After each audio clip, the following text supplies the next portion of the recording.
એ જીવનનું સચોટ ધન છે। સ્વસ્થ શરીર અને સ્વચ્છ મનથી સુખી અને સફળ જીવન જીવી શકાય છે। વર્તમાન સમયમાં આરોગ્ય જાગૃતિનું મહત્વ સતત વધી રહ્યું છે। આ પ્રોજેક્ટ અમે આરોગ્યના વિવિધ પાસાઓ વિશે જાણવા જઈ રહ્યા છીએ। તો ચાલો આપણે એના વિશે માહિતી મેળવીએ। શું તમે જાણો છો આ કોલ્ડ ડ્રિંક્સ પીવાથી આપણા સ્વાસ્થ્ય માટે કેટલું હાનિકારક છે?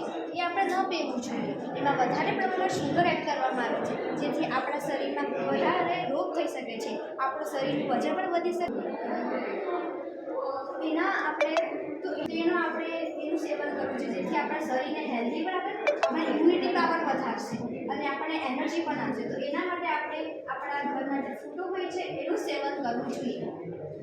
આપણે બધા તો હોય જ છે, એ ફળો આપણે ખાઈએ પણ છે, પણ એના કરતાં આપણે ફળોનું જ્યુસ પીએ તો નહીં કામ આવે? એ આપણા શરીરમાં પ્યાસ બી બુજાવશે અને આવી કોલ્ડ ડ્રિંક્સથી આપણને બચાવશે। આ છે સફરજનનું જ્યુસ। હવે આપણે ફળોનું જ્યુસ બનાવીએ તે આપણે પ્યાસ બુજાવવા માટે જ નહીં, પરંતુ તેના બી ઘણા બધા ફાયદા છે। આ સફરજનનું જ્યુસ છે। સફરજનના ફાયદા શું છે? સફરજન આપણા હૃદય માટે ખૂબ જ ફાયદેમંદ છે, મિનરલ્સ અને એન્ટીઓક્સિડન્ટ હોય છે। જ્યારે અશુદ્ધ મધમાં વધારે પ્રમાણમાં ખાંડનું પ્રમાણ સિરપ વધારે હોય છે। અશુદ્ધ મધ પીવાથી આપણને ઘણા ફાયદા બી કારક છે। અશુદ્ધ મધ ગરમ પાણીમાં આપણે એને નાખીને પીશું તો આપણા શરીરનું સ્વાસ્થ્ય પણ સારું રહેશે, આપણા વજનને પણ કંટ્રોલ આપણે કરી શકીશું।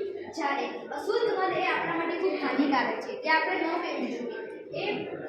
એમાં વધારે પ્રમાણમાં શુગર એડ કરવામાં આવે છે, જેથી આપણા ટેસ્ટમાં પણ એકદમ વધારે મીઠું લાગશે। ત્યારે આ શુદ્ધ મધ છે એમાં થોડું લાઇટ લાગશે, એનો કલર પણ ડિફરન્ટ આવે છે શુદ્ધ અને અશુદ્ધમાં। શુદ્ધ એટલે શું?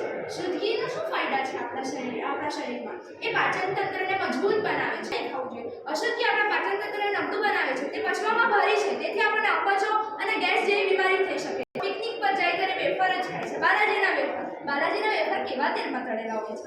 એકદમ કાળા કાળા થઈ ગયેલા। એકવાર એ તેલનો ઉપયોગ કેવી રીતે કરે છે ખબર? તે તેલમાં પહેલા વેફર તળે છે, પછી તે પાછા તેલમાં પાછી વેફર તળે છે।